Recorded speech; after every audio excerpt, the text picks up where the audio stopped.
بسم اللہ الرحمن الرحیم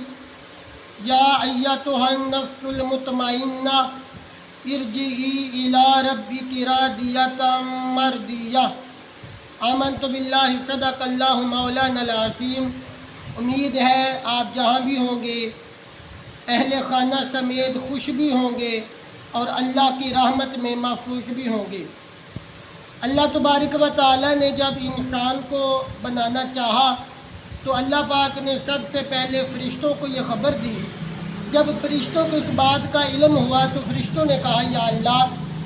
یہ جو بندہ تو بنانے لگا ہے، یہ جو مخلوق بنانے لگا ہے، اس کے جو لوازمات تو بتا رہا ہے، مٹی سے، گارے سے، آگ سے، پانی سے اس کو بنا رہا ہے، تو جب یہ ساری چیزیں اکٹھی ہو جائیں گی تو یا اللہ یہ دنیا میں جا کر دنگا فساد کرے گا، یہ وہاں جا کے لڑائی جھگڑے کرے گا، تو یہ بہت امن خراب کرے گا۔ اللہ تبارک و تعالیٰ نے فرمایا کہ فرشتوں جو میں جانتا ہوں وہ تم نہیں جانتے، لہذا تم صرف اس کی تخلیق دیکھو، اس کا دنیا میں جانا دیکھو اور پھر پلٹ کے آنا دیکھو۔ اب جب اللہ پاک نے انسان کو دنیا میں بھیج دیا نا، تو اللہ پاک نے ہمیں بہت ساری آرام دہ چیزیں بھی دی، اللہ نے مال و دولت بھی دیا، اللہ نے عیش و عشرت کے لیے بہت سے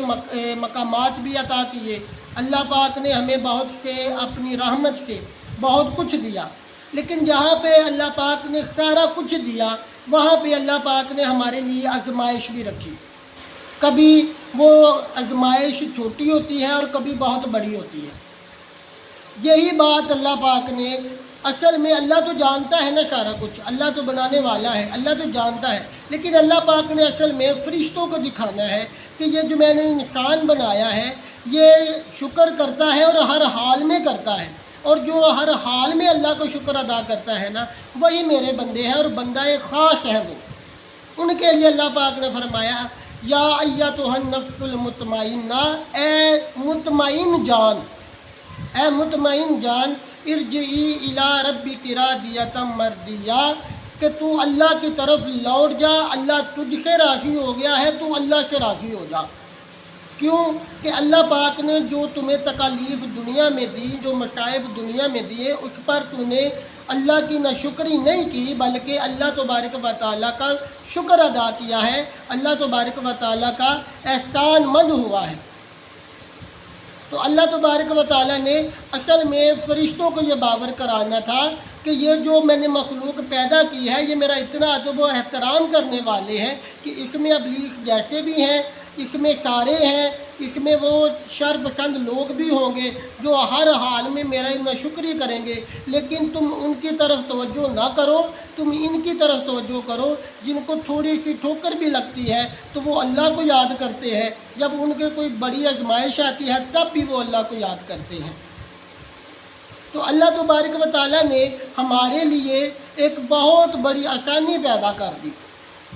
اللہ تبارک و تعالیٰ نے ہمیں یہ انعام دیا کہ اے نفس مطمئنہ، جو اللہ کی دی ہوئی مصیبتوں پر شکر ادا کرتے ہیں، صبر ادا کرتے ہیں، ان لوگوں کے لیے اللہ نے فرمایا یا ایتھا النفس المطمئنہ، اے نفس مطمئنہ، اے نفس، وہ نفس جو مطمئن ہو گئی۔ تین چیزیں، تین طرح کے نفس ہیں، نفس کی تین بڑی اقسام ہیں۔ ایک کو نفس امارہ کہا جاتا ہے، ایک کو نفس لوامہ کہا جاتا ہے، اور اینڈ پہ جو درجہ ہے وہ نفس مطمئنہ کا ہے۔ نفس امارہ وہ ہے کہ جو ہر حال میں اللہ کی ناشکری کرتے ہیں۔ اگر کوئی چیز ماڑی سی ٹھوکر لگ گئی، کوئی تھوڑا سا نقصان ہو گیا، کوئی ایسی چیز جو ان کی ذات کو پسند نہیں آئی، تو یا اللہ یہ ساری مصیبتیں ہمارے لیے رہ گئیں، یا اللہ یہ تکالیف ہم نے ہی برداشت کرنی ہے، مولا یہ سارا کچھ ہمارے لیے ہی رہ گیا ہے، اس لیے وہ ہر وقت گناہ کی طرف مائل ہوتے رہتے ہیں، اللہ کی نعمتوں سے دور ہوتے چلے جاتے ہیں۔ اس کو نفس امارہ کہا جاتا ہے۔ اور ایک نفس لوامہ ہے، وہ اس سے نیچے ہے، وہ یہ ہے کہ انسان کو گناہ کی طرف مائل بھی کرتا ہے اور جب گناہ کی طرف مائل ہو جاتا ہے، گناہ کر بیٹھتا ہے، لیکن تھوڑی دیر بعد جب گناہ ہو چکا ہوتا ہے تو وہ گناہ کرنے کے بعد اس کے دل میں خیال آتا ہے کہ یہ میں نے کیا کر دیا، مجھے ایسا نہیں کرنا چاہیے تھا، اس سے تو اللہ ناراض ہو جائے گا، تو پھر وہ اپنی توجہ اپنے گناہ کی طرف کر کے اللہ کی بارگاہ میں آ کر وہ اپنی توبہ کے لیے رجوع کرتے ہیں۔ اور ایک ہے نفس مطمئنہ۔ نفس مطمئنہ وہ ہے کہ جو ہر حال میں اللہ کی بارگاہ میں جھکے رہتے ہیں،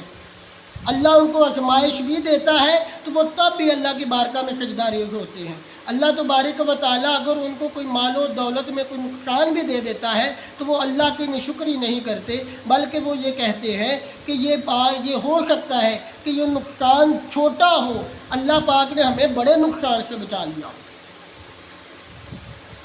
اللہ تبارک و تعالیٰ نے ہمارے لیے رول ماڈل دنیا میں چھوڑ دیے،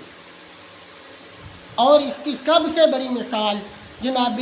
امام حسین رضی اللہ تعالی عنہ ہے۔ جو یہ لوگ ظاہر کرتے ہیں نا کہ کربلا میں بہت بڑی مصیبت آ گئی، وہاں پر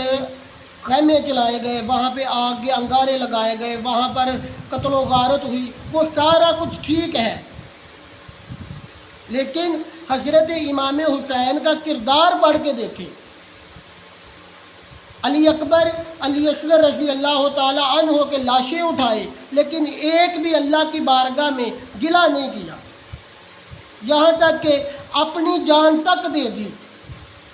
اور پھر بھی قرآن پاک لب پر ہے۔ ہمیں اپنے نفس کو مطمئن کرنے کے لیے سب سے بڑا کام جو کرنا ہے وہ اللہ کی دی ہوئی عطا،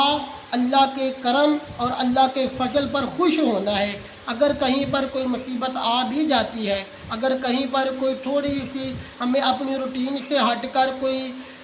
مالی نقصان ہو جاتا ہے یا کوئی اس طرح کی پریشانی آ جاتی ہے، تو ہمیں اللہ کی بارگاہ میں گلہ کرنے کی بجائے ہمیں تب بھی اللہ کی بارگاہ میں شکر ادا کرنا چاہیے، 5 وقت نماز پڑھنی چاہیے، اللہ کی بارگاہ میں سجدہ ریز ہونا چاہیے، تاکہ اللہ تبارک و تعالی ہمیں خوش ہو کر اس مصیبت سے جلد از جلد دور کر دے، اور اللہ تبارک و تعالی اس کا بہتر سد باب کر کے اللہ تبارک و تعالی ہمیں اپنی رحمت سے نوازے۔ آمین ثم آمین۔